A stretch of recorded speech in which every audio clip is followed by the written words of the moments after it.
Charles Darwin dijo que la vida es cambio, evolución. Había descubierto el juego de Dios.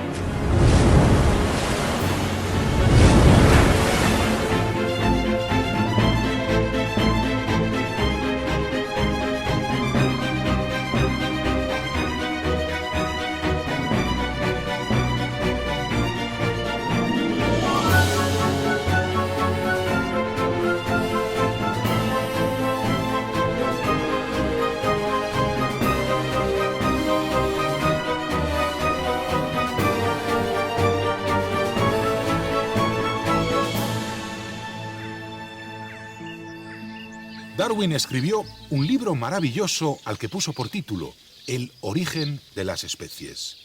Quizá ese fue su único error, el nombre que dio a su teoría. La palabra origen quería decir para algunos también creación, y eso hizo pensar a muchos que lo que Darwin proponía era negar la esencia divina. Nada más lejos de la realidad, el propio Darwin era creyente, o por lo menos dudante. Al parecer pasó por varias etapas a lo largo de su vida, pero desde luego nunca fue un fanático. A él le gustaba preguntarse las cosas. La tesis darwinista es un planteamiento científico. Nunca pretendió servir como argumento al ateísmo. Pero a mediados del siglo XIX, ciencia y religión estaban todavía muy mezcladas, y la incómoda idea de que provenimos del mono produjo una profunda reacción emocional en la sociedad de aquella época. Lógicamente.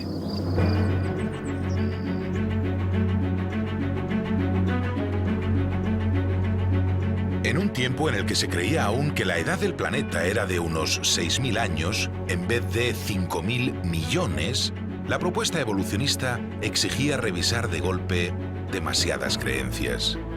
Y algunos conceptos religiosos se vieron forzados a cambiar, a evolucionar. Así, la primera semana del Génesis bíblico tuvo que pasar a entenderse como una descripción poética, no como los hechos en sí, que ocurrieron durante millones de semanas.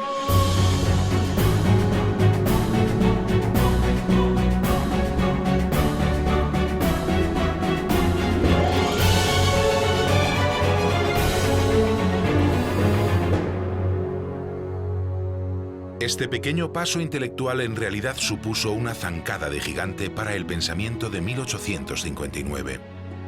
Hasta tal punto que la teoría de la evolución sigue siendo algo inaceptable para determinadas creencias.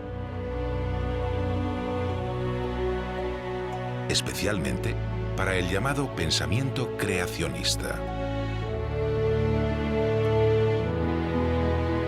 Quizá desde la perspectiva de estas personas se entiende el mecanismo propuesto por Darwin como una herramienta que haría innecesaria la existencia de Dios. Pero en realidad, la evolución también podría entenderse como una herramienta. La gran herramienta utilizada por el creador del universo. Un proceso tan puro, tan simple, tan perfecto, que no exigiría retoques posteriores. Parece una estrategia divina, la estrategia del Dios evolucionista. Y si está ahí, mirándonos desde arriba, debe ser tan perfecto como su plan. Un plan que está escrito con una tinta especial. ADN. La realidad científica demuestra mediante la genética que no solo venimos del mono. Los mamíferos y las aves venimos de los reptiles, y estos y los anfibios de los peces.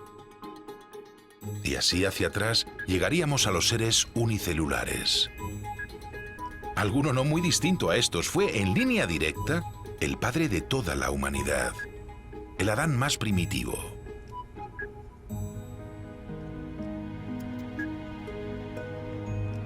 Después de miles de años de civilización y de siglo y medio de digestión de las ideas de Darwin, no deberíamos tener miedo a hacernos preguntas.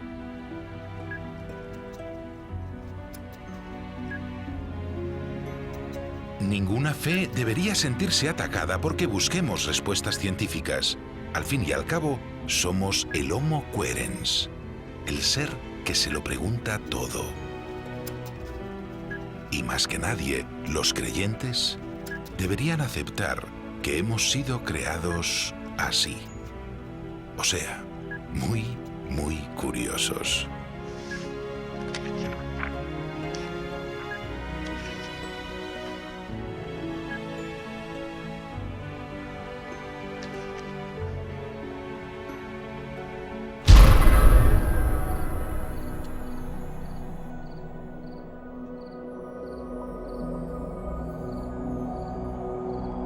El concepto evolucionista se ha diseminado por las diferentes ramas del conocimiento humano como se esparcen las esporas de las setas, con aire fresco.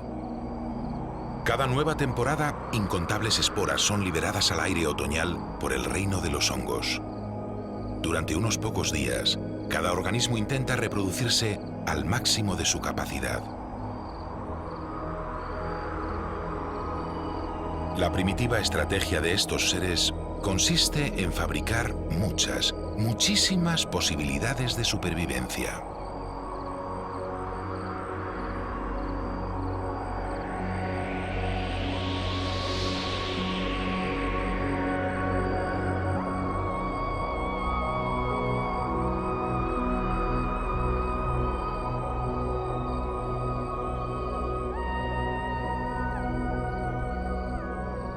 Cada una de estas células reproductoras correrá una suerte diferente. El viento las moverá a lugares parecidos, pero no caerán dos en el mismo sitio. El código genético que cada una lleva inscrito en sus cromosomas es único, no se repite. Puede que sean muy similares o casi idénticas, pero unas triunfarán y otras, la inmensa mayoría, no. Unas serán respiradas por un animal, otras caerán al agua, y casi todas las demás no encontrarán el lugar apropiado donde asentarse. Así que nunca vivirán.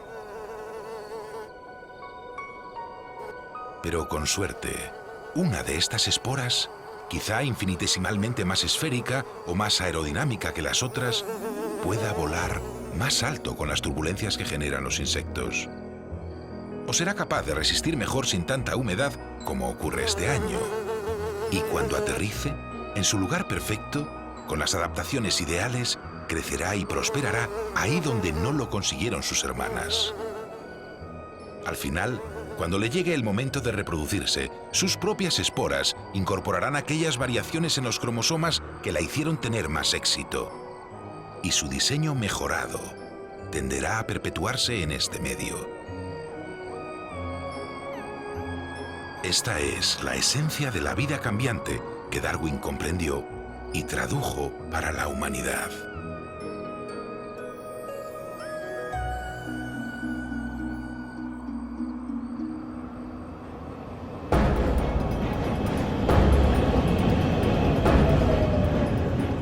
Sí, el mensaje darwinista es para las personas. No habla solo de animales, plantas o setas. Habla también y mucho del propio ser humano. Sin embargo, la cultísima sociedad moderna que hemos desarrollado vive casi completamente al margen de estas leyes, como si no existieran.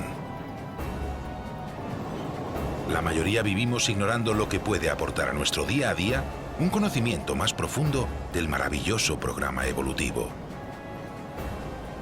Si lo comprendiéramos mejor, podríamos aplicarlo para educar mejor a nuestros hijos o para tener una vida social más plena.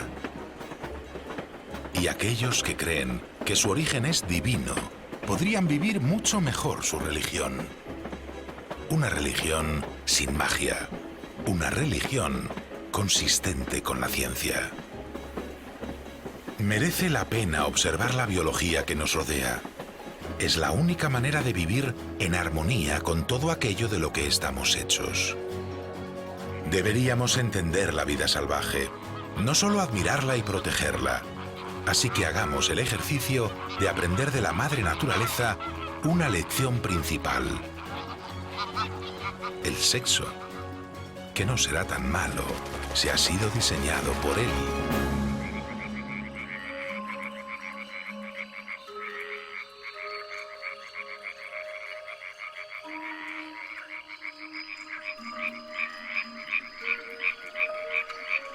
Las diferencias que se dan entre padres e hijos son producto de las infinitas combinaciones que pueden surgir al mezclar las cadenas genéticas de un macho con las de una hembra.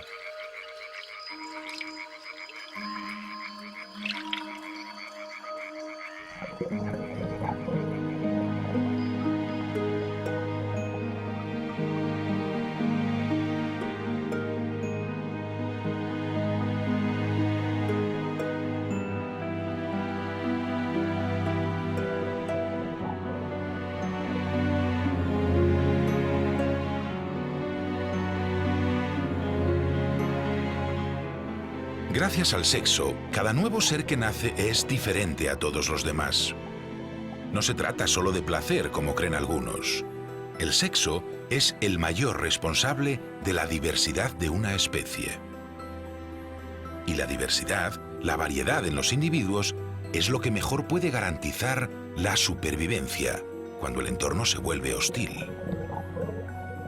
El sexo es un motor inagotable que lenta, pero incesantemente va generando nuevas formas de vida.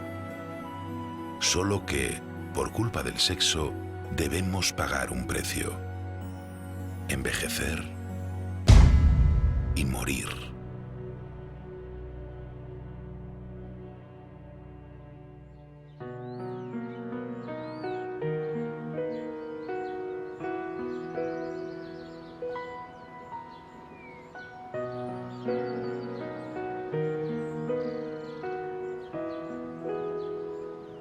La estrategia sexual necesita renovación, porque si padres, abuelos, bisabuelos y todos los ancestros pervivieran, no habría espacio ni comida para los descendientes, y el sistema se colapsaría y se acabaría.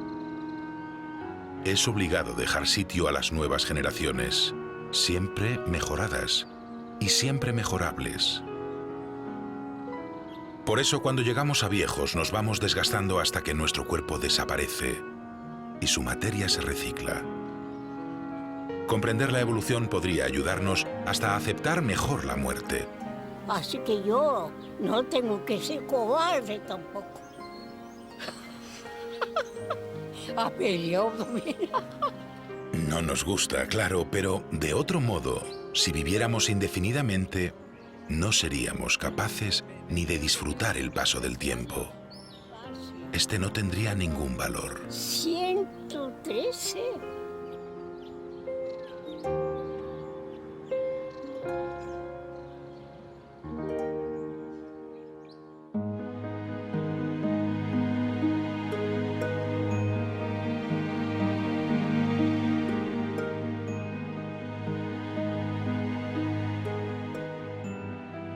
Desde las bacterias a los seres pluricelulares, la evolución ha ido probando muchas estrategias reproductivas distintas.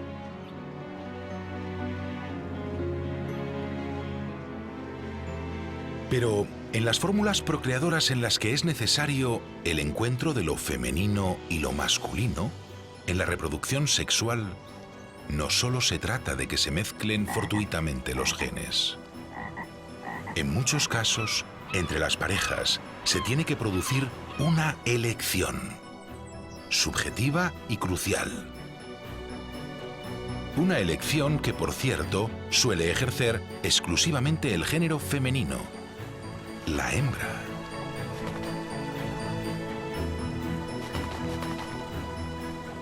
A ellos, a los machos, les gustan casi todas. Su instinto básico es diseminar al máximo su estirpe. Sin embargo, ellas están diseñadas para evaluar, filtrar y así ofrecer futuro solo a los mejores.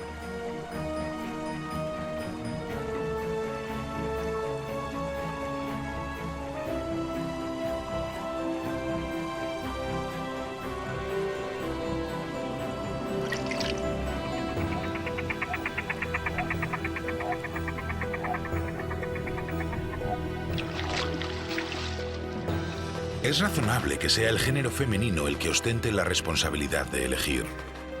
Nosotros, los machos, en el mejor de los casos, ayudamos o colaboramos un poco, pero el esfuerzo que supone el embarazo, la incubación o la educación de las crías, al final recae sobre todo en ellas.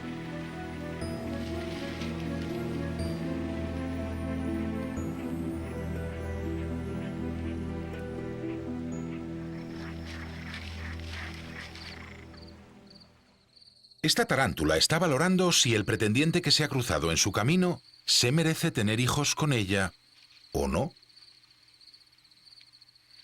Y en esta especie, un macho rechazado termina frecuentemente en el estómago de ella. Así que él debe ser muy cuidadoso y cubrirla de caricias durante el tiempo suficiente.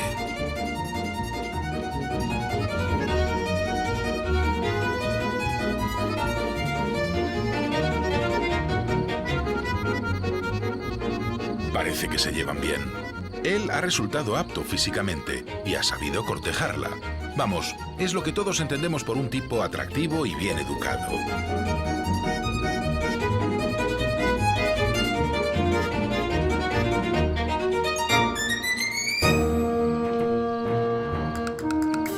Lo que hace que dos individuos de distintos sexos se atraigan es a menudo un gran misterio insondable. Pero seguro que responde a ciertos instintos. Precisamente, responde a aquellos instintos que han hecho a la especie llegar hasta el presente. Si una pareja no obedeciera esos instintos y se confundiera al escoger, lo más probable es que su futuro se complicase. Una buena guía amorosa tiene muy en cuenta el viejo dicho de los polos opuestos se atraen. En efecto, esta clave funciona en muchos protocolos de selección, también llamados noviazgos. Así se entiende que a los rubios les gusten las morenas, o que a las bajitas les atraigan más los altos. Y así se entiende que evolutivamente tiendan a evitarse los encuentros entre hermanos o primos.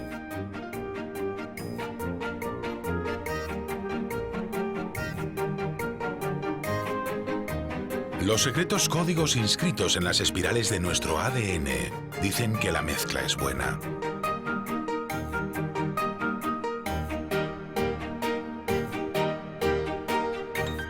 La mezcla de tipos o razas ofrece a la descendencia más posibilidades de adaptación. Podemos concluir que el incesto y el racismo son nocivos para la especie humana. Y los creyentes deberían admitir que son comportamientos contrarios a la voluntad de su creador.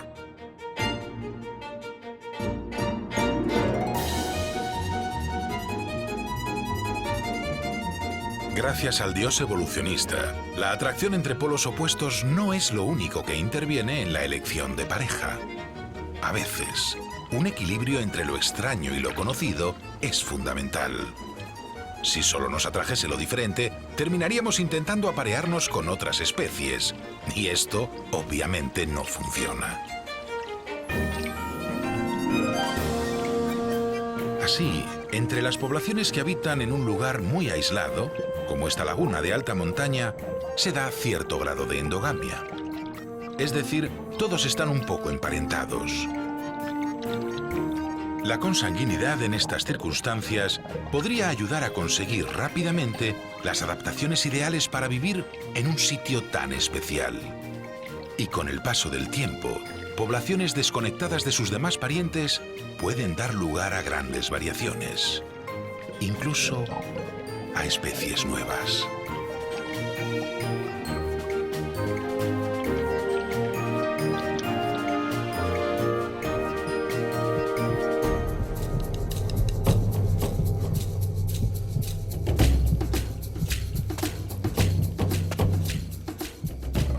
Este mecanismo evolutivo de tendencia a las relaciones entre individuos cercanos podría haber sido el responsable, por ejemplo, de las diferencias en el color de la piel humana.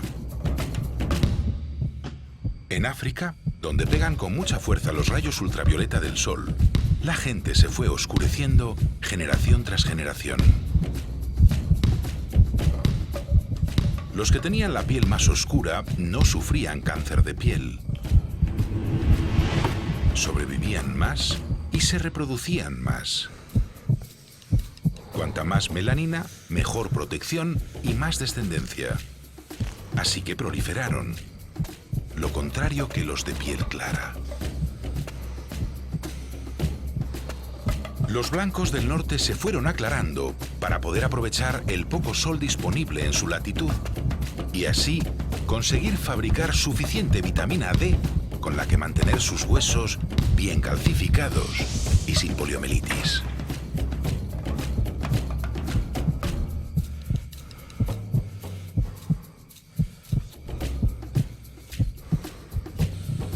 La primitiva selección de individuos según la cantidad de melanina epidérmica funcionó al principio evitando enfermedades y favoreciendo la supervivencia en los diferentes climas. Pero hoy, la ropa o el aire acondicionado permiten a cualquiera vivir donde le dé la gana.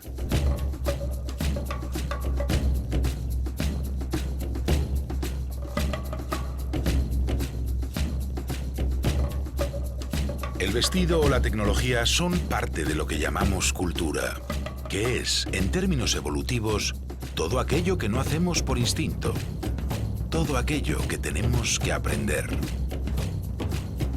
Desde cruzar la calle, a leer. Hoy, gracias a la cultura podemos volver a elegirnos sin tener en cuenta si somos más oscuros o más claros. Gracias a la cultura, ampliamos de nuevo nuestra riqueza cromosómica y las posibilidades de supervivencia de la humanidad.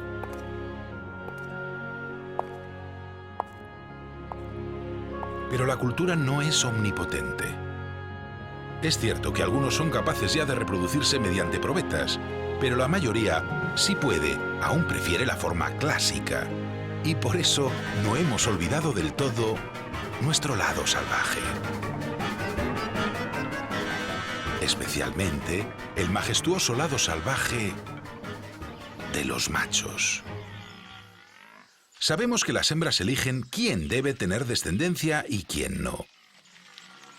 Podrán ser decisiones evidentes o sutiles, indirectas o hasta aparentes indecisiones, pero ellas al final eligen. De tal forma que podría parecer que los individuos de género masculino fuéramos meros objetos pasivos, completamente pasivos. Y aunque en ocasiones nuestra actividad no sea trepidante ni continua, tampoco hay que pasarse.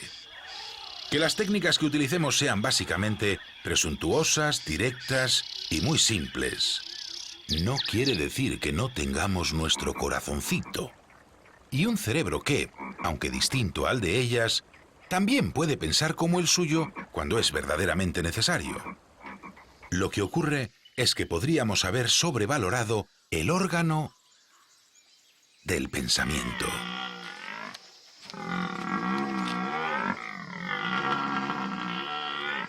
¿A qué tanto razonar cuando tan claro está lo que deseamos y cómo eso coincide con lo que necesita nuestra especie?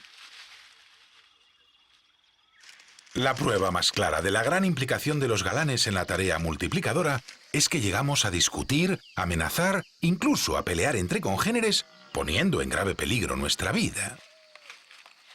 Derrochamos toda la energía que tenemos para que después de tanto sacrificio, solo unos pocos lleguen a realizar la ansiada tarea fugaz.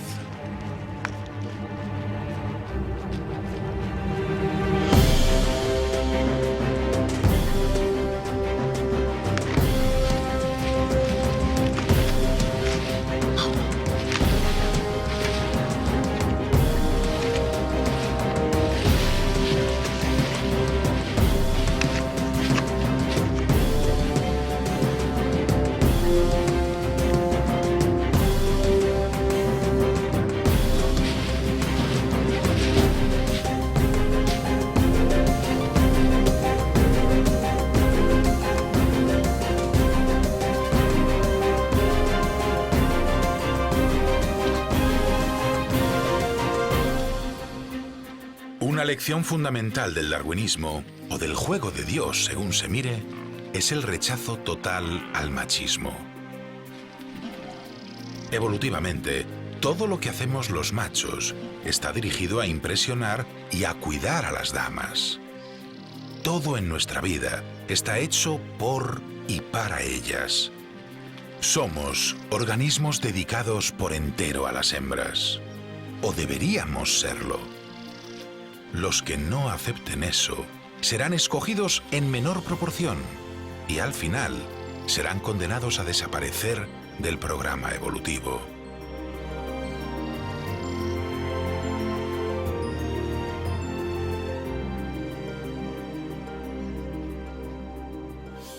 La pena es que a veces la evolución resulta muy lenta para nuestros gustos, pero tengamos claro que la forma de comportarnos en pareja también es puesta a prueba y seleccionada.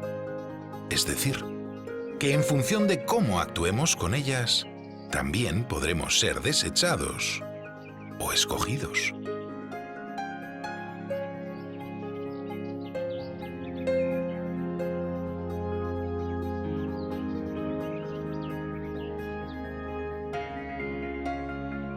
No sabemos qué valora una hembra de mantis para aceptar a un consorte. En principio debería ser solo una cuestión puramente morfológica, pues él no la ayudará a sacar adelante a su prole en el futuro. Pero aquí, las buenas maneras tienen mucho que ver.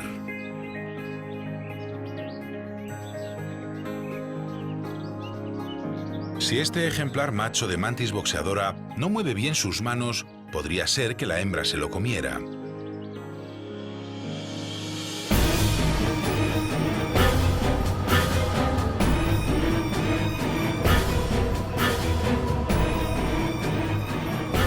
Claramente la hembra no ha entendido el mensaje amoroso de su pretendiente.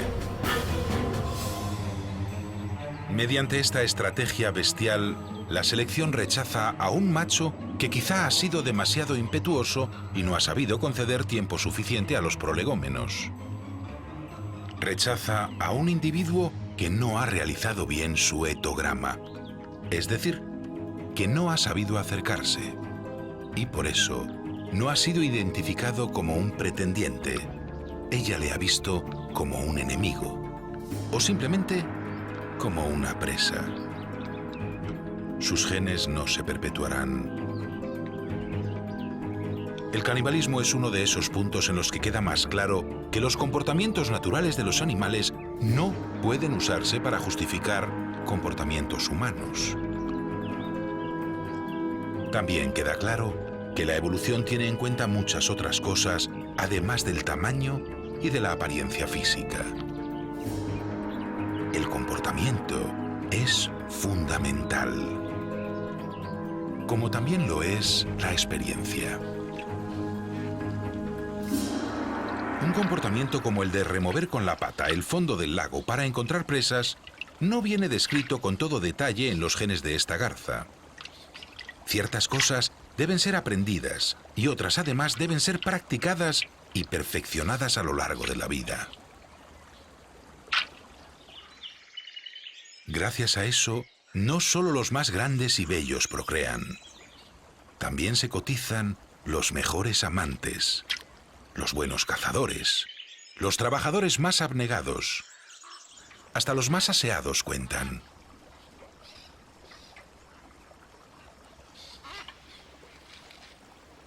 Para los animales llamados superiores, aprendizaje y experiencia condicionan a veces hasta el tipo de relaciones sexuales que mantiene cada especie, o incluso cada grupo dentro de una especie.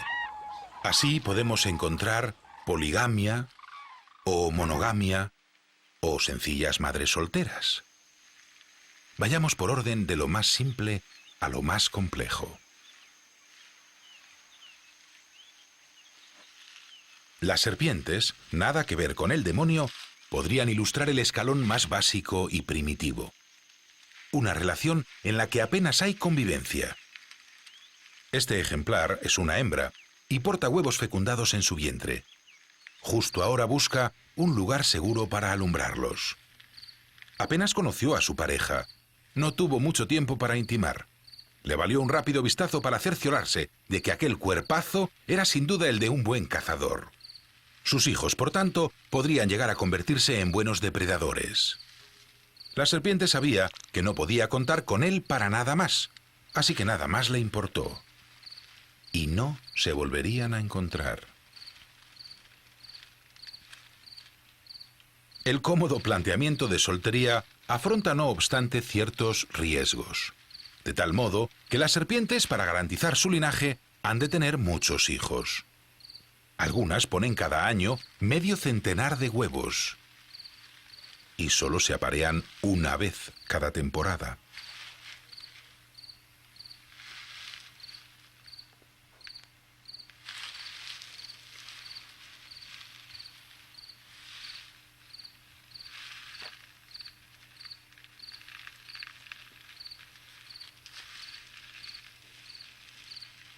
Las serpientes son muy prolíficas además porque las madres, en cuanto han terminado de desovar, abandonan para siempre a sus retoños. También resulta cómodo no responsabilizarse de nada que tenga que ver con la educación. No se afronta la infancia ni la adolescencia, aunque tiene un alto coste en vidas de pequeñas serpientes.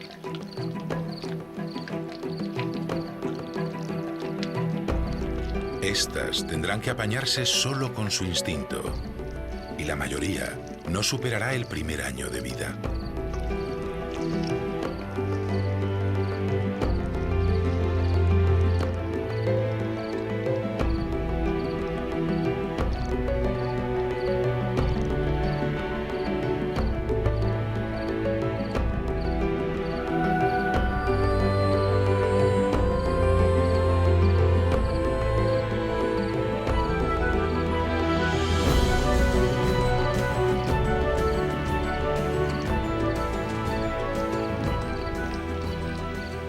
Podría parecer un medio reproductivo poco eficaz, pero a las serpientes y a muchos otros animales, lo de que los machos solo cumplan el papel fecundador y las hembras no se ocupen de su prole ha funcionado bien.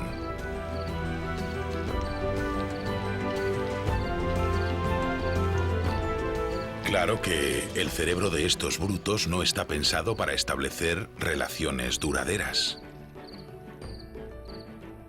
Esta es la forma más simple de relaciones conyugales, o sea, el método más alejado del humano.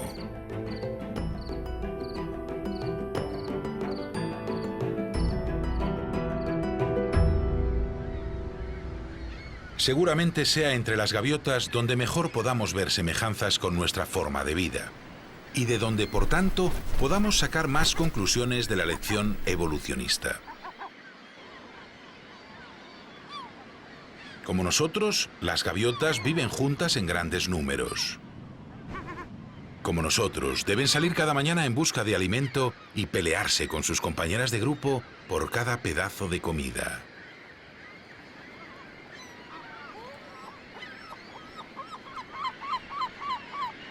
Coincidimos también en tener un lenguaje muy complejo. Parece increíble, pero entre el terrible griterío de la bandada, cada consorte reconoce nítidamente la voz de su media naranja. Y además, intentan vivir su larga vida de más de 30 años fieles a su única pareja. Las gaviotas son monógamas, o lo intentan, como tantas otras parejas.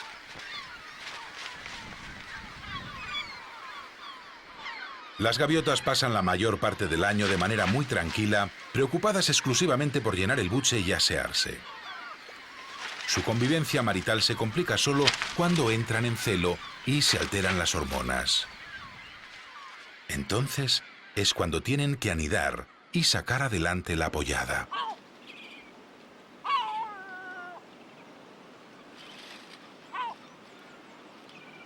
Eso genera mucho estrés. Su ventaja con respecto al ser humano es que esta tarea solo ocupa 3 meses del año. Justo ahora están en los peores momentos. Atrás han quedado las discusiones sobre si instalarse en el valle, en el acantilado o en una piedra alta con vistas a la bahía.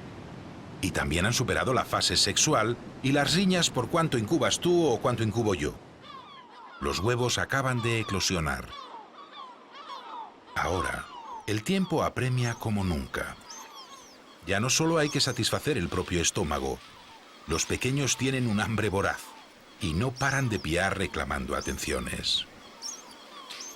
Claro, eso pone de los nervios a cualquiera, y surgen los conflictos típicos en cuanto a turnos y reparto de la dedicación de tiempo. Concretamente, ella ya ha estado esperando junto a sus recién nacidos mucho más de lo que se supone que se tarda en ir a la orilla, conseguir la papilla y volver. ¿Dónde se habrá metido? Y a menudo, él se habrá entretenido con los amigotes jugando, por ejemplo, a quién vuela mejor contra el viento. El problema es que ella no puede abandonar a unos polluelos tan pequeños y que no paran de piar. Pero en una relación monógama, el compromiso firme de ambos consortes es la clave del éxito. Cuando cada individuo de la pareja cumple bien con su cometido, cualquier rencilla es fácil de olvidar. Y cuando nos lo proponemos, los machos somos los que mejor sabemos dar de comer.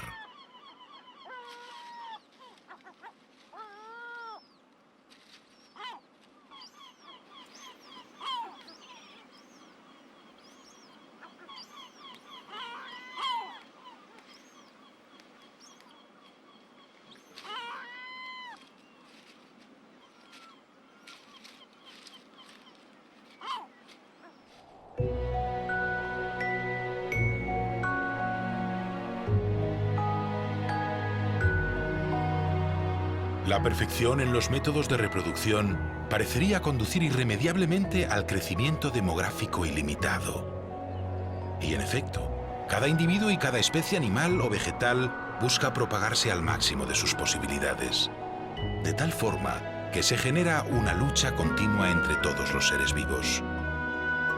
Por eso, la batalla por la supervivencia está regida por una norma que tiende al equilibrio.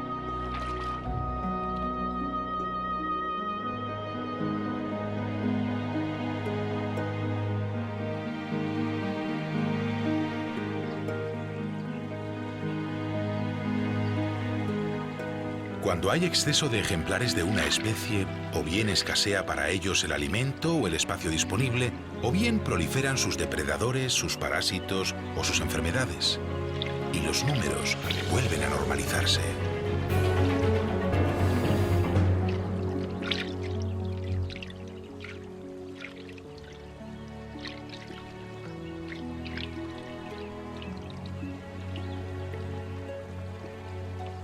Esta guerra es y será continua, como la evolución que se desprende de estos hechos. Generación tras generación, la descendencia adquirirá nuevas adaptaciones al entorno. Pero como el entorno también cambia, pedirá siempre más adaptación. Podríamos concluir que la naturaleza es siempre un poco imperfecta, que siempre puede mejorar. Los somormujos son una de esas especies en las que resulta fácil darse cuenta de que están en pleno proceso de transición. Y no solo porque los machos asuman sus deberes conyugales. Los somormujos son aves que están dejando de volar para especializarse en buceo. Sus alas funcionan cada vez más como aletas y menos como alas. Justo lo que necesitan para pescar cada vez mejor. Esta es una adaptación solo morfológica, pero evoluciona según los mismos principios que las adaptaciones culturales de los humanos. Los comportamientos complejos no vienen en los genes con un manual de instrucciones incluido. Estos comportamientos deben ser aprendidos por unos y enseñados y transmitidos por otros.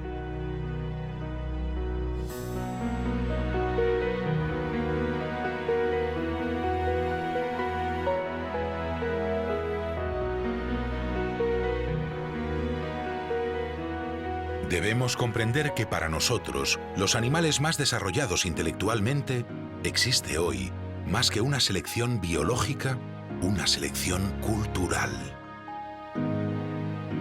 Esta es otra de las lecciones más trascendentales que podríamos extraer del planteamiento de Darwin. El que nuestras hembras eligen en función de un abanico que está muy por encima de cuerpos e instintos. los humanos, hemos evolucionado de tal forma que podríamos decir que ya casi no tenemos instintos. Que nuestra genética se ha ocupado fundamentalmente de hacer hueco en nuestros cerebros a las millones de cosas que tenemos que aprender para ser individuos elegibles.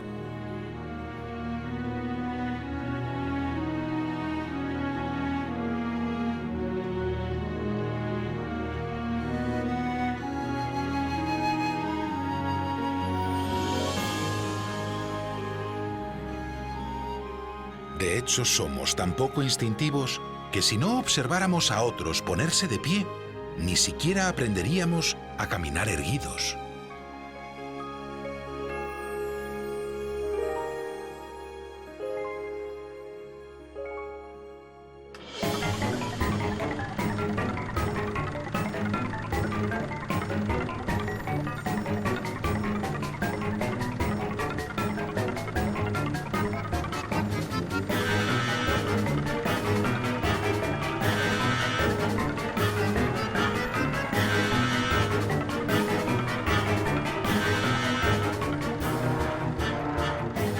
Si, como ha ocurrido alguna vez, un bebé humano fuera acogido no por sus hermanos, sino por una manada de lobos o de ovejas, andaría siempre a 4 patas.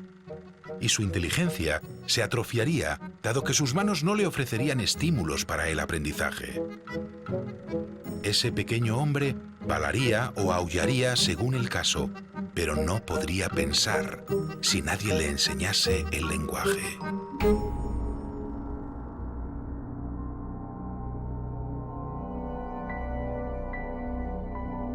Debemos comprender también que pertenecemos a un linaje único que nos ha llevado a ser conscientes de nosotros mismos y conscientes del paso del tiempo y de lo que implica el futuro. Los animales en general no se plantean si son machos o hembras. No se plantean siquiera si son. Y por supuesto no proyectan ideas a largo plazo.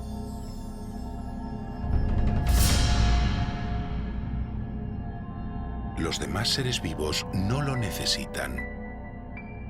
Nosotros sí, puesto que es esa conciencia personal y temporal lo que más dirige nuestra elección de pareja. Nuestra selección es tan cultural. Como dijo Ortega y Gasset, somos el único animal que bebe sin sed y ama sin tiempo.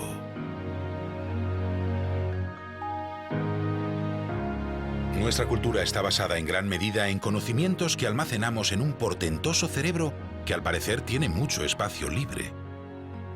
A lo mejor por eso se dice que saber no ocupa lugar.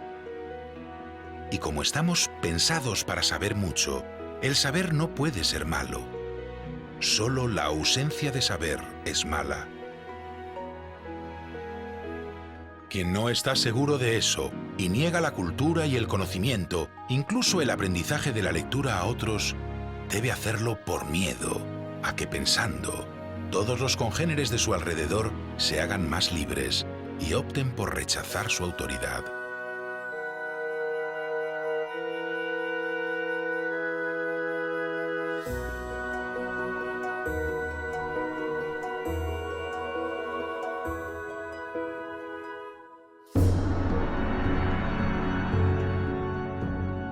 Muchas personas se sienten ofendidas por las ideas de Darwin, pero quizá no han comprendido del todo su mensaje. Nada hay en el origen de las especies que niegue lo sobrenatural. Dios, exista o no, no podrá ser demostrado ni excluido mediante la ciencia.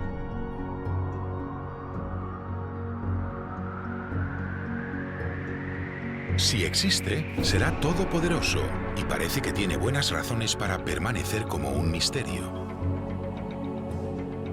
Probablemente no desea hacerse evidente e influir así en nuestros actos, coartando la libertad que nos habría regalado.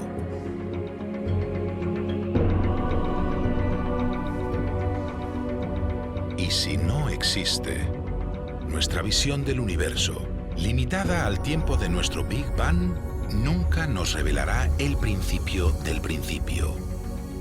El tiempo cero absoluto. Sobre todo porque probablemente no habrá habido un principio. La cuestión podrá ser debatida eternamente, pero también inútilmente. La inquietud sobre la existencia de un ser supremo, o lo que es lo mismo, la cuestión de nuestra inmortalidad, excede a la comprensión de la ciencia. Y aunque la ambición de conocimiento de los humanos es ilimitada, no somos tan grandes.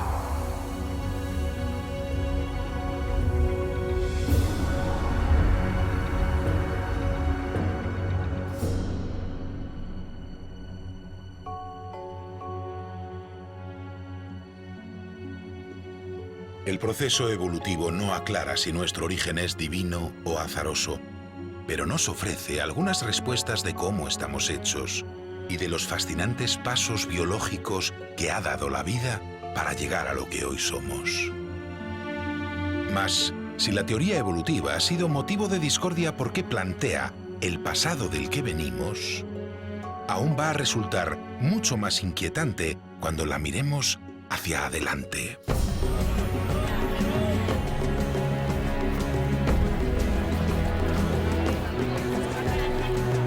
La perspectiva de nuestro futuro conduce a una nueva y tremenda reflexión. La ley de Darwin implica el hecho de que seguiremos evolucionando. Los seres humanos, como cualquier organismo vivo, estamos sujetos a las leyes biológicas. Los fósiles de nuestros antepasados muestran cómo hemos ido cambiando desde el Paleolítico hasta hoy. Y el proceso de evolución no cesa nunca. Puede que permanezcamos estancados unos millones de años, como les ha ocurrido a los primos chimpancés. Pero puede también que sigamos cambiando, incluso rápidamente en términos geológicos, adaptándonos a un entorno que no hacemos más que alterar.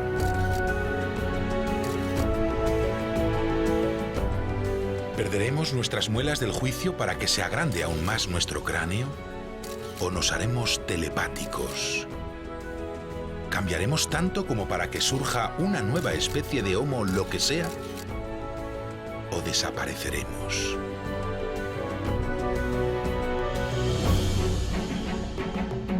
En el siglo XIX tuvimos que aceptar el hecho de que somos los hijos de un mono.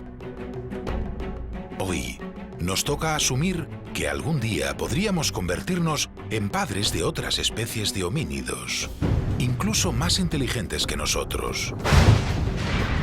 Y eso exigirá otra visión religiosa para definir quién es el pueblo elegido. Pero no mezclemos más ciencia y creencias. No temáis. Dios es evolucionista, si es que está ahí.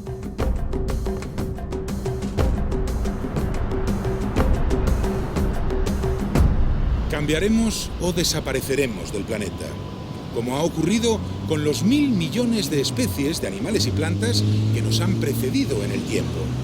Al parecer, no hay otra solución, a no ser que, igual que alteramos el medio para adaptarlo a nosotros, alteremos el tiempo y consigamos alguna extraña forma de eternidad.